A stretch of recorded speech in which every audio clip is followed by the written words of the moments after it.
Hey guys, Jaden Wilder from Mad Eye Lures. Today we're going through the basics of how to catch bream on soft plastic lures.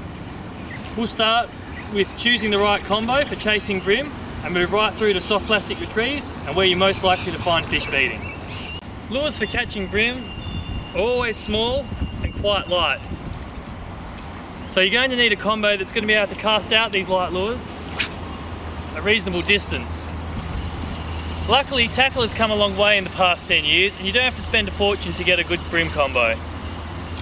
With rods, you want to look for a graphite rod that's either 1 to 3 kilos or 2 to 4 kilos, with a good length being 6'6" up to about 7 foot. This length will be perfect whether you're fishing from the shore, trying to cast a long way, or fishing from a boat in tight structure. The beauty with light graphite rods is they're extremely sensitive, enable you to be able to feel the lure move through the water or feel when the tentative bream picks up the lure so you can be able to set those hooks. You're going to be making literally hundreds of casts a day, so you're going to need a nice, small, light threadline reel that's not going to wear out. Reel technology is also developed dramatically, and a reel over $60 these days will have a nice smooth drag and be perfect for catching bream. Like anything though, the more you spend, the better quality you're going to get. Size though was probably the most important thing when choosing a bream reel. If choosing a Daiwa or a Shimano reel, look for a reel that's sized 1,500 to 2,000. This one you can see is a 2,000 size. And I find this size to be the perfect all-rounder. Don't be put off though by the small size of a bream reel. A small reel with a good drag will still catch big fish. My bream reel here has caught snapper up to 6 kilos, and I know of others who have caught even bigger fish on their bream reels. It's all about that nice smooth drag and using that to be able to catch big fish. We'll now talk about fishing line for chasing bream on soft plastics. When fishing with soft plastics, braid is a must. It has extremely fine diameter for its breaking strain, so it will cast light lures a long way. It also has no stretch. This enables you to be able to feel when your lure hits the bottom or when a fish picks up your lure.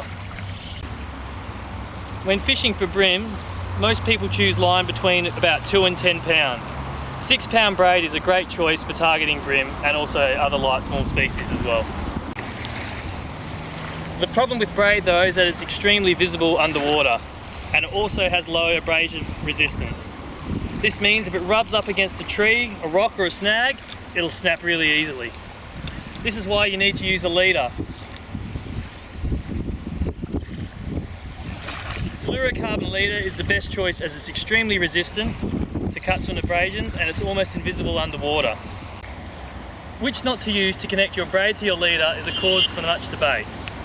However, the 3 most common used knots are the double uni, the Albright and the Slim Beauty. My advice is to jump on YouTube, search these 3 knots, have a go at tying them and find which one's best for you. Your leader length needs to be around 1 to 2 meters long, but not long enough so that it winds onto your reel when you're casting. Make sure to trim the tag of your leader nice and tight so that when you're casting it doesn't catch on the guides and bust you off.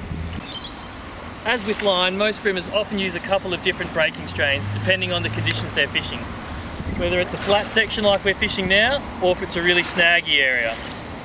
However, if I had to recommend one poundage, I'd probably recommend 6 pound as it's the best all-round choice. In part 2, I'll help you choose a jig head, pick out a soft plastic, and show you how to rig it onto your jig head. If you have any questions on how to catch fish on soft plastic lures, jump on Facebook and search Mad Eye Lures.